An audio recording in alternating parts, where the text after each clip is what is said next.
Like you guys were comfortably in control, and then they pick away a couple missed free throws. The next thing you know, you guys are defending your possession to save your lives. Yeah, I mean, it was chaos. I mean, they're a good team, talented team.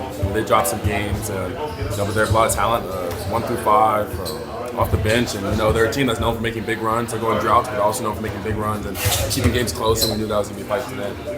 When you have the two 12-point leads, do you guys feel comfortable, or just maybe you felt a little bit too comfortable? I wouldn't even say that. I'd say it's a good game. It's a really good team, and it's on the road. It's never really going to be easy. And we didn't think we were coming here and blow them out by 20. We knew it was going to be a close game. They weren't going to go away that easy.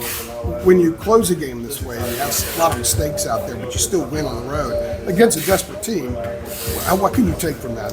I mean, I think it just shows how good of a team we are. I mean, down the stretch, I miss 3 for 7 from the free throw line. I'm shooting bad at the free throw line. We're making little mistakes. I mean, we don't have Seth, one of our best players, one of our best defenders, best three-point shooters. We don't have Seth.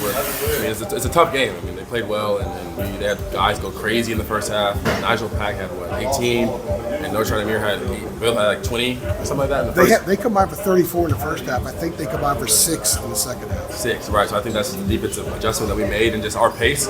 Like teams, everyone wants to run with us in the first half. Their adrenaline's high, but then we run a lot, and we're in good shape, and no one can really run us. What was that adjustment? What was that adjustment on that? To just keep our pace up, really. Keep our pace up, make them guard, make them tired. We got Amir in foul trouble, got him out the game. With Pack trying to put him in actions, making him guard RJ, making him guard whoever he's on, just making him have to work, not be able to just sit off ball and take a break. Your free throws. What is the thing with you with free throws? You don't shoot as high a percentage as one would think.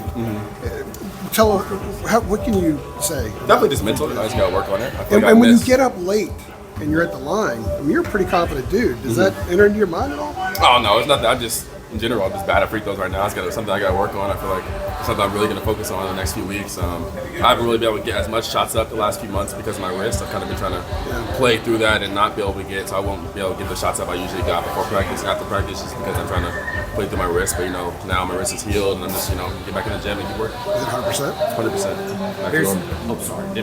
No, I'm good. Keep going if you're. I was hogging it like I usually do. I know it wasn't like the most emphatic close. And you guys got a little wobbly down the stretch, but it still is sort of the bounce back win that you probably needed. How big of a moment do you think was this for what you guys are trying to accomplish with staying in first place in the ACC and that type of thing? Every game's a big game for us. We know we're going to get everybody's best shot. The crowd's going to be packed, and everyone's going to play their best game against us. But, down the stretch, it's a close game, and that's what we want. When it comes to ACC tournament, games later on in the season, March Madness, all the games are going to be close, and we're getting the experience that we need with our freshman point guard, with other veteran players, just being close games against really good teams and talented wins and figure out a good win. So did you feel this is probably, we've asked you obviously about Elliot probably a million times, but did you feel like this was probably the most complete game he played? I mean, he had double digits in that first half, ends up with 19 and 8. Do you feel like that was probably the most complete game he's played so far? Correct me if I'm his career high, right? Career high points? Yeah. I feel like that was his best game I've seen so far. And, him just getting better every day. I see it in practice. He works harder than anybody I've seen from my time. He's in the gym all the time. Every time I'm in the gym, I always see him. When I work out, every time I'm telling him I'm about to go work out, he's asking, can I join? Can I do this? Can I do that? And when he goes work out, he texts me, you want to work out with me, But that shows to his work. He's up and down. It's freshman year, it's going to be up and down. It's going to be twists and turns. He's going to make mistakes. He's going to have bad games. But, just showing that he's later in the season, he's coming into his own. And then we Feel to see one of those threes go down? Oh, it feels really good. It's been a while. Yeah, it's been a while, and this is helping with my confidence. Yeah. Armando said that he's talked to you a lot about what it's like being a freshman in this league, and you're going to go through some of those periods. Can you share with us a little bit about one of those conversations he's had with you, just to kind of keep plugging along, because how tough this league can be for young guys? Yeah, Armando's just telling me, stay poised, especially in moments like this when it's a tight game down the stretch. And, yeah, he just talks to me throughout. He was talking to me a lot throughout that whole stretch. Yeah. Duke and Clemson laid off you. They were kind of letting you have the open shot. They kind of clogged some of the driving. Miami played up on you. Did that kind of allow you to be a lot more aggressive right away when you saw the way they were defending? And how much did that kind of fuel the rest of your game? Yeah, it allowed me to get to the rim early. And What do you mean by that? I don't know, people play me differently every game, so it's not like, I don't know. It seemed like you were more assertive with your jump shot from the beginning of the game. Was that your mindset coming in necessarily, or just the way it worked out? Yeah, it's definitely my mindset. I've been working on it a lot, and I make shots all the time in practice, and they just haven't been falling lately in the games. So I just have to see some fall, and I think I'll be good going on forward. How much more dangerous does that make you when you are making those perimeter shots as far as blowing by people? I feel like nobody can guard me if I'm making shots because now you got to play me up close, and I feel like I'm the fastest. Like I feel like I could go by anybody if they play me up close. Was this your best game as a Tar Heel? I don't really think so because I have 5 turnovers, so I wouldn't say it's my best game. But you have high standards. It's that you are hard on yourself when things go badly. Can you talk about that mindset there?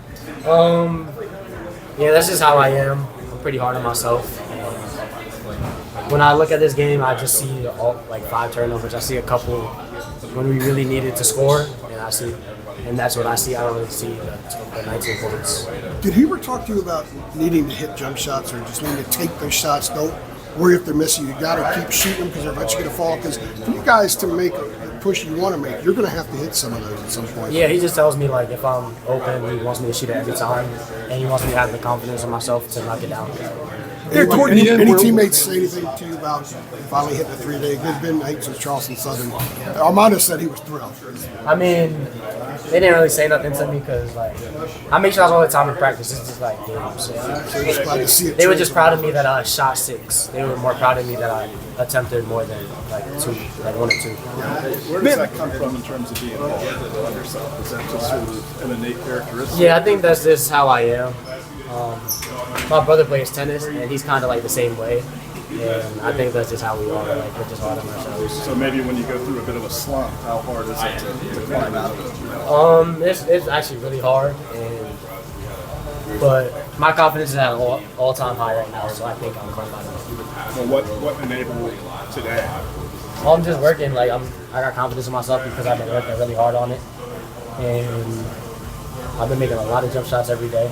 So that's just confidence. Do you have a set number that you try to hit?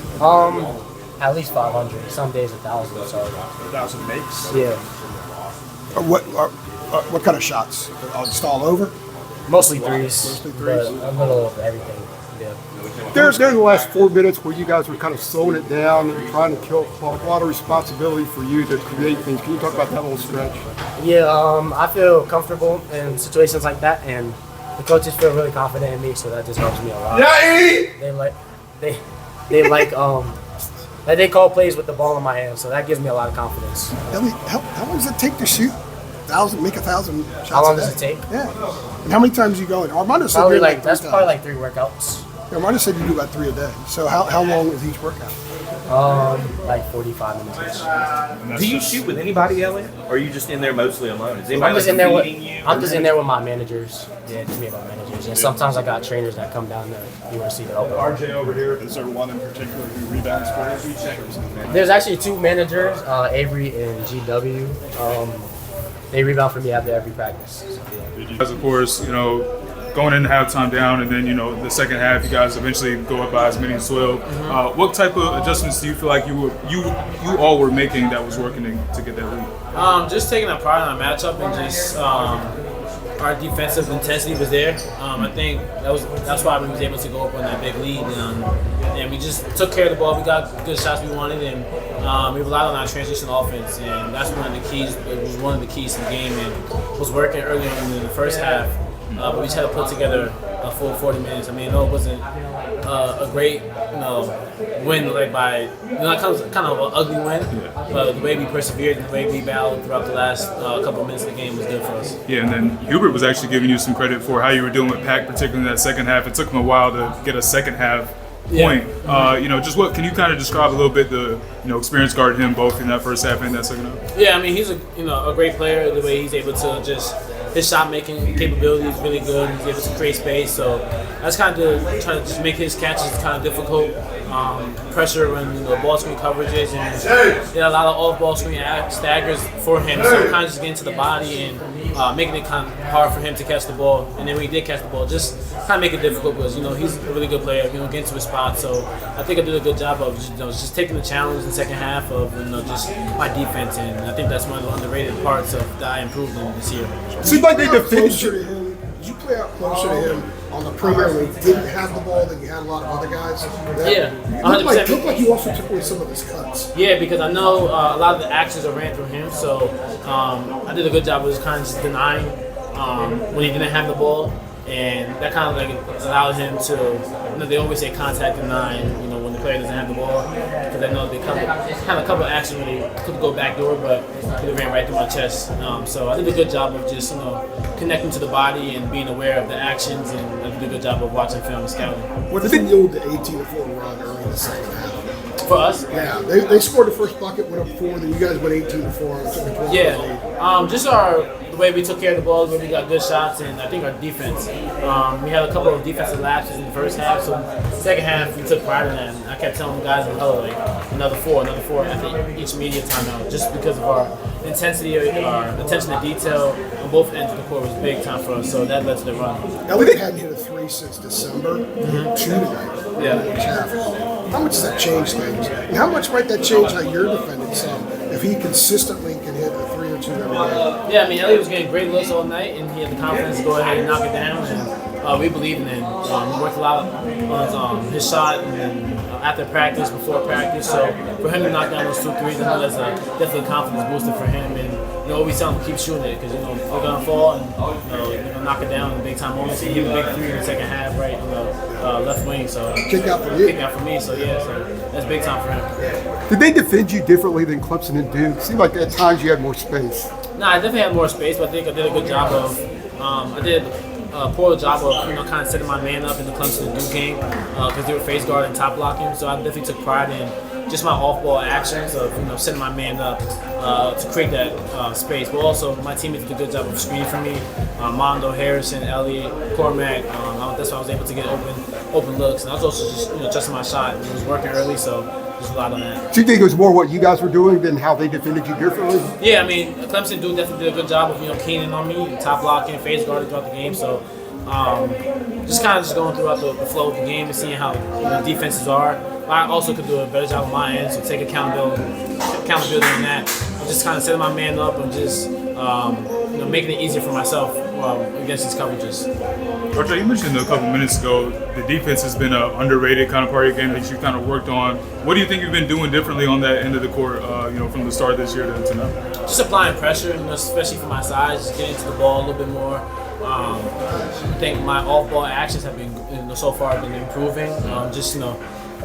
Chasing guys all the way around from Gerard down to Pack. So it's kind of hard, but it's also I think it's a great improvement and a key emphasis for me, especially if I want to play the next level, just to take that defensive challenge any night. So, and I also, I believe in myself in the defensive end, so I'm only gonna give it up from now. Is there anybody in particular you've been kind of working with to, do whatever, maybe it's drills, maybe it's whatever? Has there been anybody in particular you've been working with on the? I think I just did a good job in the preseason of just taking that challenge. I also like watching a lot of film from smaller guards like Jose Alvarado, who I actually know. Played against since I was in high school. Just like Jose Alvarado, Pat Bev, Fred Bentley. Just like watching the nuances and how they can impact the ball. That's what I've been, just kind of adds a little bit to my game, not just from offense but also defense. So we're gonna see you hiding out of bounds and trying to get. I did a couple of that last year, kind of the little scrimmages we had. It's kind of hard for me to do it in the games because folks get mad if I'm not getting defensive balance. So, but if I feel like I need to do one, I'll get one. RJ, along those lines though, it takes a lot of energy to score 25 points. Yeah. I mean, I know how hard that is. I mean, in the second half, you're having Chase Pack all around everywhere. How did you find the energy to do it on both ends? Because it's not the easy. You said it was hard. Yeah. It's not the easiest thing to do. Right. I mean, I think it's all hard. I mean, it's about if you want it or not, and I want it. And I think I take the challenge, the pride of just being the best defensive player that I know I can be. Like you said, it's hard to score 25 and have to chase the best player around. But I mean, a lot of great players that came through here and even the next level do it. So I feel like why can I? And that's something that has been a key. I think it's also my mentality of just going out there and just giving it all, whether it's offensively or defensively. So, I mean, it's hard, but it's not something that I can't do, you know? This was your 8th 25-point game this season. What do you need to do to keep on getting to that mark each week? Just staying who I am, staying resilient, and my teammates do a good job of finding me. Mongo sets great screens for me. Elliot does a good job of finding me, but also do a good job of when I do have the ball, kind of just making myself available and create space in the one-on-one situations. But at the same time, just score within the flow of the offense. Don't try to do anything that abnormal that I haven't been doing all season. So just taking one game at a time and just continue to keep doing what I'm doing. Considering the defensive job that you did, does this rival the 36-point game as one of your best games of the season? I think it's one of my best defensive games of my career so far, just because of how I was able to just run around screens and kind of felt like leaky a little bit. Just, I know it's hard. We asked him a lot of times to guard the best player and have him run around screens and whatnot. So, but I could just see how much it meant for me, but also meant for the team. Because if I'm able to do it, I think it grabs everybody else along. When did you start guarding him? At what point? Well, I did a good job of guarding him in the first half a little bit. We got kind of mixed up in a little transition defense. So, I told him I got him in second going to the halftime. I was like, I got him. All right, wrap up. I want to take that challenge. RJ, please. You do look a little Thank you. taller when you're talking about